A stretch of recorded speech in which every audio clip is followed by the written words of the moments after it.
অনেকের চাওয়া ছিল যে আপনি সরকারে থাকবেন, অন্তর্বর্তীকালীন সরকারে আপনার নেতৃত্বে শিক্ষা সংস্কার হোক, সরকারের নিয়োগ প্রক্রিয়া সংস্কার হোক, পিএসসি সংস্কার হোক, বিশ্ববিদ্যালয় সংস্কার হোক। আসলে যতগুলি সংস্কারের ব্যাপারে আপনার কথা যতজন শুনেছে তারা সবাই চেয়েছিল যে এইগুলির ব্যাপারে আপনার একটা প্রকাশ্য অংশগ্রহণ থাকুক।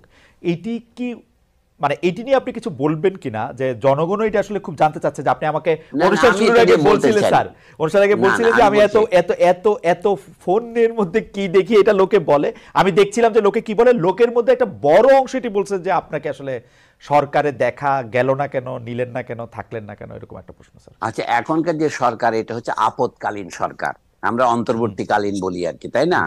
এখন এখানে প্রধান ব্যক্তি হচ্ছেন ডক্টর মোহাম্মদ ইউনূস, যার খ্যাতি জাতীয় সীমানার বাইরে ছড়িয়েছে।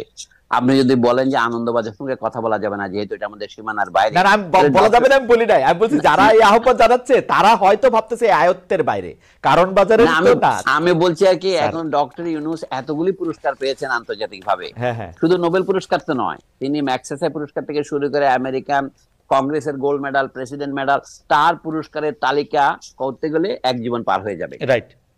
তো এই যখন আন্তর্জাতিক খ্যাতি সম্পন্ন একটা লোক এই শূন্যস্থান পূরণ করেছেন, এখন তিনি যখন প্রধান উপদেষ্টা, আমাদের দেশে আপনি জানেন প্রধানমন্ত্রী যেমন তার মন্ত্রীদের নির্বাচন করেন, তিনি তার উপদেষ্টাদের নির্বাচন করবেন, এটা তার এখতিয়ার, তাই না? তো এখন কথা হচ্ছে জাতির সেবা করার জন্য তিনি যাদেরকে যোগ্য মনে করেছেন তাদের নিয়েছেন, তাতে আমাদের আপত্তি করার কিছু থাকতে পারে না। অ্যাজ অফ রাইট মানুষ কত কিছু আশা করতে পারে, সেটা বড় ব্যাপার নয়।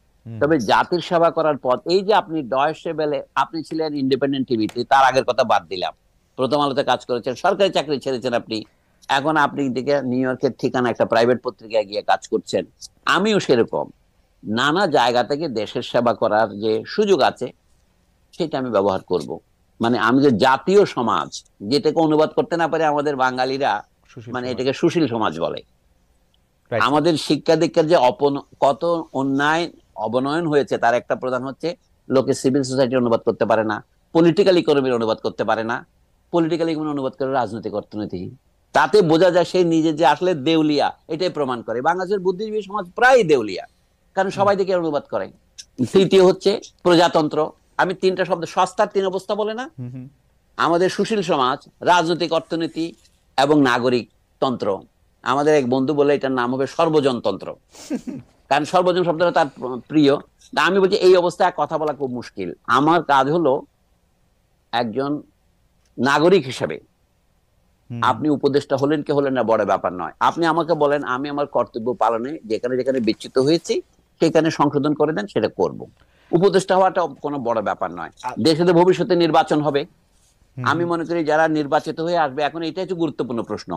সংবিধান সংশোধনের জন্য আমাদের যেটা দরকার, আমাদের একটা গণপরিষদের নির্বাচন দরকার।